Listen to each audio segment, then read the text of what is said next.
你就叫我三哥。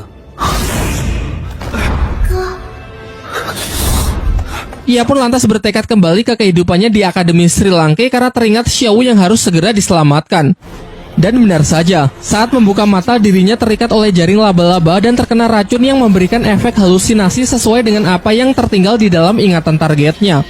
Tang San pun kembali melakukan perlawanan dan akhirnya berhasil melepaskan diri dari ikatan jaring laba-laba tersebut. Karena benar-benar sudah terdesak, ia tak punya pilihan lain selain menggunakan kekuatan roh pelindung di tangan kirinya, yaitu Palu Houtian untuk menghantam keras makhluk jahanam tersebut. Sampai akhirnya setelah berusaha keras, ia dapat membuka pertahanan si laba-laba lalu segera mengeksekusinya. Sebelum memulai proses penyerapan, Tang San beristirahat sejenak untuk mengeluarkan racun yang semakin menyebar ke seluruh tubuhnya. Namun tiba-tiba ia dikejutkan oleh kedatangan beberapa orang yang ternyata mereka adalah pasangan ular naga Meng Su bersama cucunya Meng Yiran. Secara kebetulan lagi ternyata siluman laba-laba itu adalah incaran cincin roh ketiga untuk Meng Yiran. Mereka pun jelas sangat marah karena Tang San telah menggagalkan perburuan siluman roh untuk cucunya sebanyak 2 kali. Namun di sisi lain Meng Su juga sangat terkejut setelah tahu bahwa Tang San sanggup membunuh siluman laba-laba itu seorang diri. Kemudian Tang San menyampaikan pembelaannya bahwa ia juga terpaksa membunuhnya. Tadi ia hanya berusaha membela diri karena tiba-tiba siluman itu menyerangnya. Meng Su yang tak memperdulikan alasan Tang San memberinya pilihan yang sulit, yaitu jika Tang San bersedia bergabung dengan keluarganya, maka ia akan membiarkan Tang San tetap hidup dan mempersilakannya untuk menyerap cincin roh dari siluman laba-laba tersebut. Namun Tang San dengan tegas menolak tawaran itu.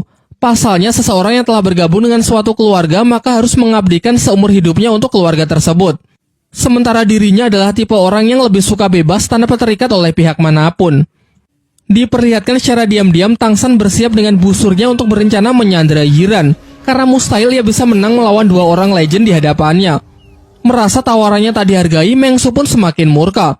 Ia lalu memberi kesempatan terakhir untuk Tang San untuk menebus kesalahannya yang telah 2 kali mengagalkan kenaikan tingkat dari cucunya.